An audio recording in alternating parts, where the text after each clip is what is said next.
Olá, tudo bem? Meu nome é Camila Castelo, eu sou nutricionista e esse é mais um vídeo da série de 10 vídeos do curso Despertar para uma Vida Mais Saudável, que faz parte da programação do Centro Cultural Max Pfeffer. Nos 2 vídeos anteriores, nós conversamos sobre os conceitos de saúde, de alimentação saudável, conversamos sobre o que significa cada um dos nutrientes, né? Então, o que é carboidrato, proteína, gordura, vitaminas, minerais, quais são as funções desses alimentos na nossa vida e o que acontece no nosso corpo se algum desses alimentos está em excesso ou em falta. Hoje, na nossa terceira aula, nós vamos conversar sobre a água e também eu vou te contar quais são os 10 passos para uma alimentação saudável segundo o Guia Alimentar da População Brasileira. E para começar, nós vamos refletir um pouquinho sobre a autoavaliação da alimentação que nós fizemos no final da aula passada. Você deve ter notado que existiam alguns alimentos lá que estavam pintados no fundo como se fosse um verdinho claro e alguns com um vermelho claro. Pois bem, esses alimentos em verde são os alimentos que nós devemos consumir em maior quantidade, com maior frequência. Já os alimentos que estão com um tom um pouquinho mais vermelho são os alimentos que nós devemos consumir em uma quantidade menor e em uma frequência menor, porque são alimentos que, quando nós consumimos eles em excesso, eles podem trazer alguns prejuízos para a nossa saúde. Eu quero te convidar a pegar a sua autoavaliação da alimentação, dar uma olhadinha em como está a sua frequência alimentar e me dizer se você acha que ela está positiva, negativa, se há algo que você pode melhorar nela. E eu também queria deixar vocês com uma frase de Lavoisier. Lavoisier foi o pai da química moderna e ele dizia o seguinte: na natureza nada se cria, tudo se transforma. E é exatamente isso que acontece no nosso corpo. Todas as nossas células, todos os nossos tecidos, todos os nossos órgãos, eles são transformados a partir da nossa alimentação. Se a gente fizer uma analogia aqui com uma fábrica, é como se o nosso corpo fosse o produto e os alimentos fossem a matéria-prima. Então, sem matéria-prima, a gente não consegue produzir nada na fábrica. E é a mesma coisa com o nosso corpo. Se a gente não tiver uma alimentação equilibrada, adequada e o suficiente para nutrir o nosso corpo bem, ele vai dar sinais de que algo não está bom. Então, ele vai demonstrar aí aparecendo algumas queixas, alguns sintomas, uma dor de cabeça, um desconforto, uma dorzinha aqui, um exame alterado. Ele vai dar sinais de que algo não está funcionando bem. E depois dessa reflexão, vamos conversar um pouquinho sobre a água? Ela é um dos componentes mais abundantes do nosso corpo. E as reações químicas que são próprias do nosso organismo, elas não vão acontecer adequadamente se nós não estivermos bem hidratados. Uma boa forma da gente perceber como está a hidratação do nosso corpo é observar a cor da nossa urina.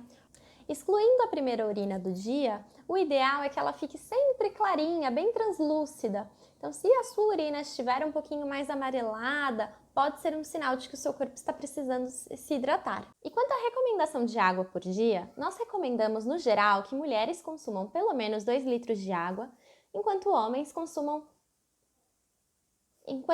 podem ingerir 2,5 litros de água. Porém, é importante destacar que essas recomendações elas são para a população geral. O que vale sempre é a individualidade das pessoas. Aconselho a seguir aquela dica que eu comentei sobre observar a cor do seu xixi ao longo do dia. Quanto mais clarinho, mais hidratado seu corpo estará. Também é importante observar o quanto você perde de água ao longo do dia. Um praticante de atividade física intensa, por exemplo, fazendo um treino no parque em que tem ali a presença do sol, ele pode perder até 1 litro de água no suor. Pessoas que estão com diarreia, com febre ou com outras doenças também podem ter uma necessidade de água aumentada, assim como as mulheres que estão grávidas e principalmente as lactantes. Quando você está amamentando, é importante aumentar a sua ingestão de água em pelo menos 700 ml ou até 1 litro de água por dia.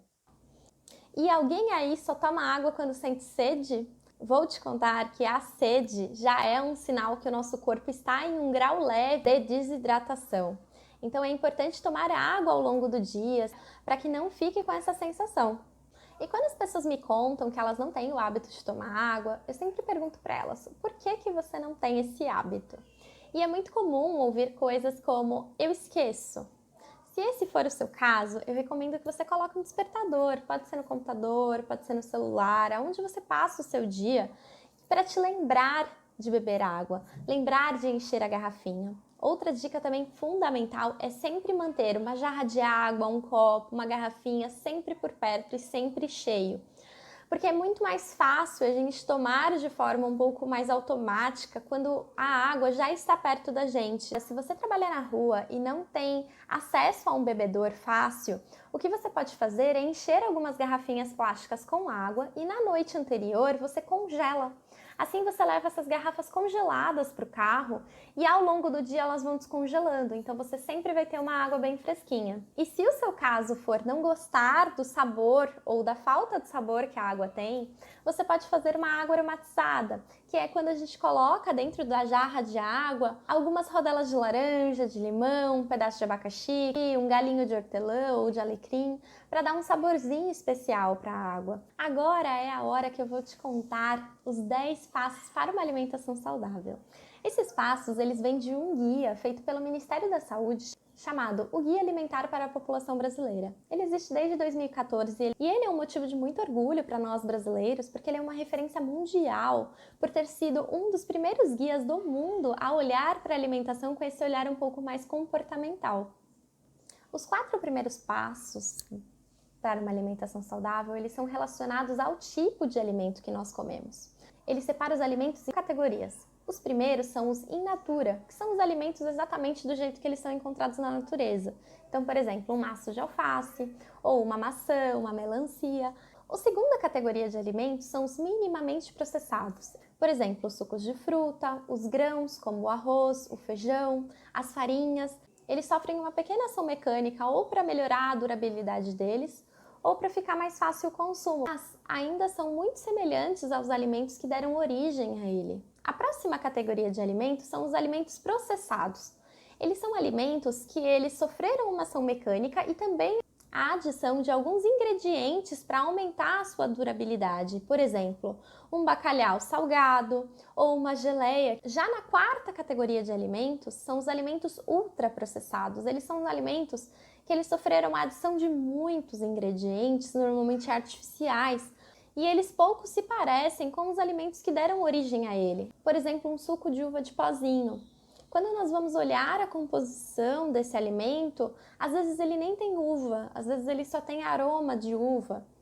Eu coloquei alguns exemplos aqui do lado para ficar mais claro essa evolução no processamento dos alimentos de um produto in natura até chegar num produto ultraprocessado. Lembrando que a regra de ouro é descasque mais e desembale menos, isso é, mais alimentos naturais, mais alimentos comprados na feira e menos alimentos de pacotinho. E essa divisão dos alimentos industrializados é feita porque nós sabemos que esses produtos oferecem uma praticidade enorme no nosso dia a dia. Porém, o consumo exagerado desses alimentos pode não trazer benefícios à sua saúde.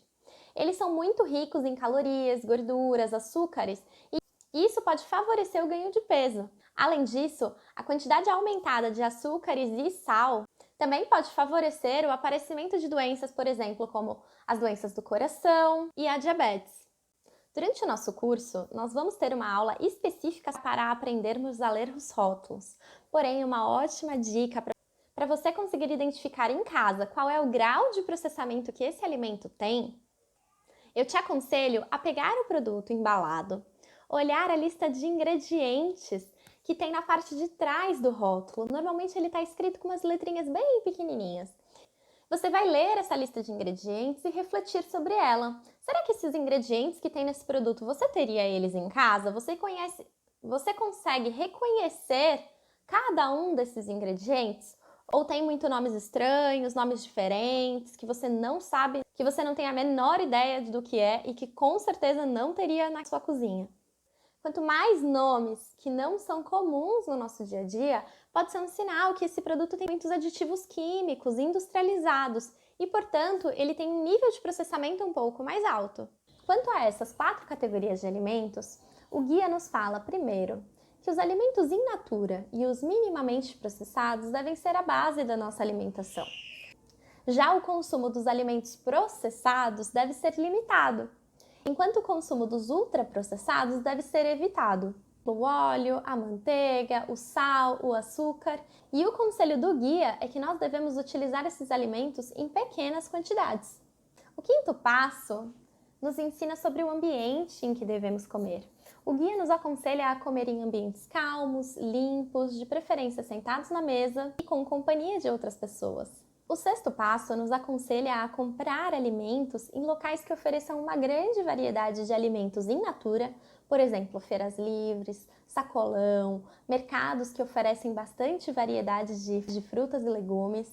E, quando possível, preferir alimentos vindos de produtores locais, de produtores agroecológicos. O sétimo passo nos aconselha a cozinhar mais, desenvolver essas habilidades culinárias, ensinar para os nossos filhos, compartilhar receitas e aproveitar esse momento na cozinha. O oitavo passo é dar aos alimentos o espaço na sua rotina que eles merecem.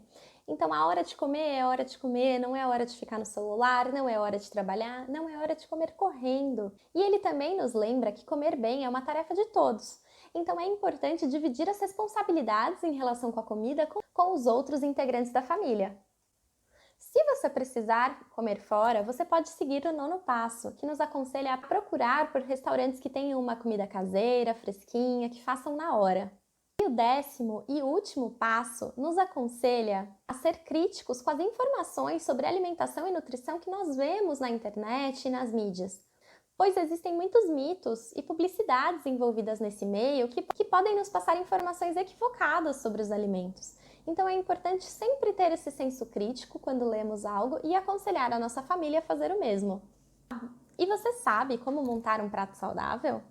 Essa e outras dicas eu vou dar na nossa próxima aula, em que eu vou te ensinar como planejar as refeições do dia de uma forma que fique equilibrado, colorido e saudável. Te vejo lá!